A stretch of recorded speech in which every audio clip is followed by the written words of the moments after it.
This is a Surviveware small first aid kit. It's made from a 600G polyester bag and with ripstop material. It's got a handle at the top as well as a zipper in the front, an extra compartment. In there you've got laminate baggies, which is for your personal medication. On the back we've got a MOLLE compatible straps and snaps. This means you can add this to a backpack, tactical backpack. You can add this to your car headrest as well as a bike rack and below the bike seat of your bicycle.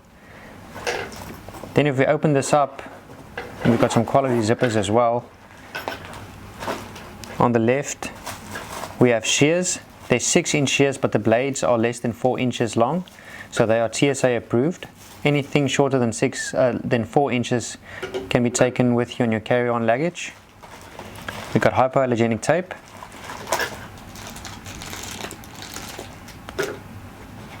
Tweezers, splinter probes, which makes it really easy to take out any splinters.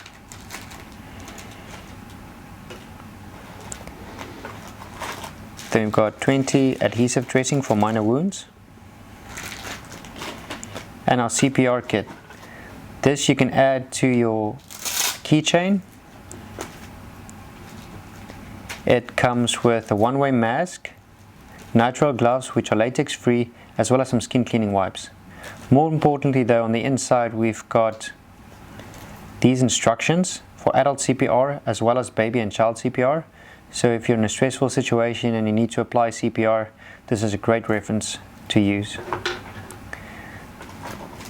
Then we've got some safety pins which can be used for a myriad of things, including stitches. In the middle we've got an emergency whistle, Conforming bandage, as well as some earbuds which are really useful.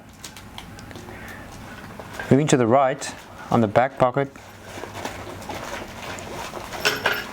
we've got an emergency blanket, a triangular blanket, as well as a first aid guide, which is really useful.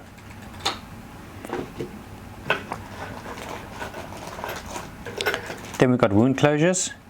These include butterfly bandages, knuckle bandages, strip closures, which are like steri strips, and then there's also large, small and square bandages for various different wounds. Cotton gauze swabs, and on the back we've got iPads. Then we've got skin cleaning wipes. If you open up this baggie, you'll find alcohol wipes, sting relief wipes, as well as some skin cleaning wipes. You would also notice that we keep all of the supplies in sealed laminate bags because the bag itself is water resistant but not waterproof. So if you're really going through a lot of water, a really bad downpour, the water might seep in, but that doesn't mean that your supplies on the inside are going to get damaged. Then we've got a pressure bandage. And finally, another reference which shows you all the different supplies that are in the kit. And if you ever use anything, you can use this as a reference point to go to your local pharmacy to get the right supplies to replenish your bag. So that's it. That's a small first aid kit, label compartments so that when you're in a stressful situation, this bag does the thinking for you.